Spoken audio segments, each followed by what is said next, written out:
et la vie le ponça comme du papier de verre. Evan dormait dans la benne, garait le pick-up près des chantiers et cherchait du travail à la journée juste pour pouvoir manger. Mais le pick-up tombait en panne sans arrêt et il avalait l'essence à une vitesse folle. À chaque plein, Evan avait l'impression de verser le dernier reste d'espoir dans le réservoir. Puis, une nuit, sous une pluie torrentielle, le pick-up s'arrêta au milieu de nulle part. Autour de lui, il n'y avait que la pluie et le noir. Evan frappa le volant, désespéré, et cria en s'effondrant. « Pourquoi, papa?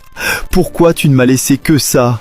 Tout le monde se moque de moi, je n'ai rien !» La colère le poussa au bord du gouffre. Il arma son poing et donna un coup violent dans la boîte à gants, bloquée depuis des années. Crac! Le couvercle se brisa et tomba au sol. Mais ce n'était pas vide. Evan se figea. Au fond, il y avait un vieux livre relié de cuir et à côté, une petite clé dorée avec une adresse gravée dessus. Les mains tremblantes, Evan ouvrit le livre. Sur la première page, il reconnut l'écriture de son père. « Mon fils, si tu lis ceci, c'est que cette femme, mon épouse, t'a chassé de la maison et t'a donné ce pick-up en pensant qu'il ne valait rien. Elle a pris les comptes bancaires que tout le monde connaît. Mais toi, tu as la clé de mon vrai travail. » Evan fixa la clé dorée comme si c'était la seule chose encore réelle. L'adresse menait à une vieille banque au centre-ville, le genre de banque qui ne reçoit que des milliardaires. Qu'est-ce que son père avait caché, si secret que même sa femme n'en savait rien?